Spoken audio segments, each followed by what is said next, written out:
Hello again, my dear listeners.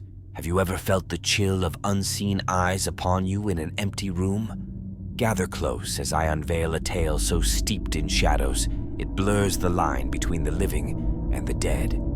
Tonight, we descend into the veiled confessions of a subscriber. For the sake of their shadowed anonymity, let us refer to them as Michael and Alex. Now, brace yourselves for a journey into the heart of darkness, where every creak and whisper tells a story of its own. Our story begins on a cold autumn evening as we moved into the old Witherby mansion, a grand but decrepit estate that stood isolated at the end of a gnarled, tree-lined driveway. The house, with its towering spires and looming windows, exuded an air of forgotten majesty and whispered tales of yesteryears. We were drawn to its charm, oblivious to the sinister secrets it harbored. The first night in our new abode was marked by an unsettling calm. The house creaked and groaned as ancient structures often do, but there was something else, a sound so faint, so distant, it was barely perceptible. A rhythmic tapping, coming from the attic, like the impatient tapping of a finger. It was faint, easily dismissed as the house settling, yet it unnerved us in a way we couldn't explain. Each night thereafter, at precisely 3:07 a.m., the sound would begin. Tap, tap, tap. It was methodical, unyielding, a sinister metronome counting down moments in the stillness of the night. Alex, ever the rationalist, insisted it was just an animal trapped in the attic, or perhaps the wind playing tricks.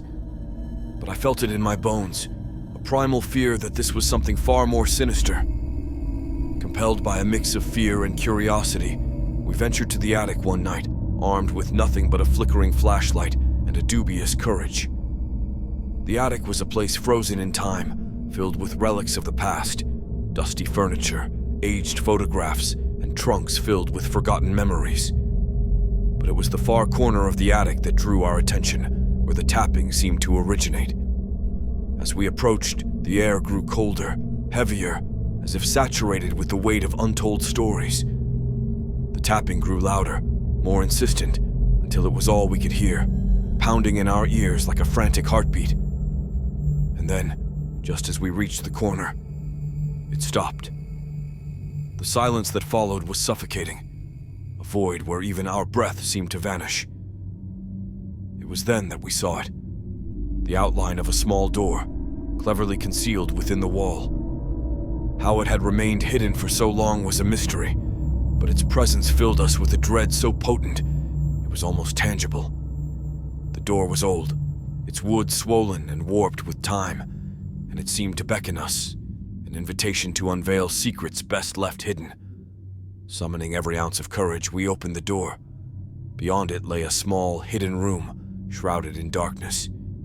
The air was thick with the musty scent of decay, and as the beam of our flashlight cut through the gloom, we saw them. Dozens of old, ragged dolls, their glassy eyes staring back at us, unblinking and soulless. In the center of the room, a lone chair, and on it, an old phonograph, its horn directed towards the door, as if waiting for an audience. The realization hit us with the force of a freight train. The tapping sound was not random. It was a recording, played each night at the same time. But why? What purpose did it serve? Our minds raced with questions, each more unsettling than the last. That night, as we lay in bed, the tapping began again. But this time, it was different. There was an urgency to it, a frenzied cadence that set our hearts racing. It was no longer just a sound. It had become a harbinger of something dark, something malevolent. In the days that followed, the house seemed to come alive. Doors would slam shut of their own accord, whispers echoed down the hallways, and the temperature would drop without warning.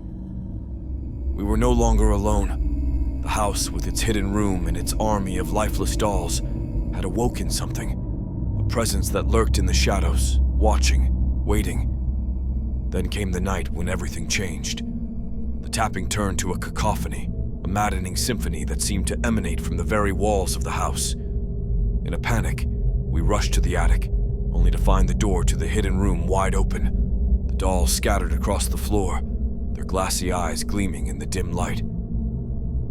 As we stood there, paralyzed by fear, a figure emerged from the shadows. A woman, her features obscured by the passage of time, her gaze hollow and empty. She moved towards us, her steps soundless, her presence suffocating. The air grew colder, so cold it burned our lungs, and in that moment, we knew. This was no ordinary spirit. This was the embodiment of the house's tortured soul. The woman stopped just inches away from us, her face now clear in the dim light. She was a ghost, a remnant of a past long forgotten, bound to the house by some unspeakable tragedy.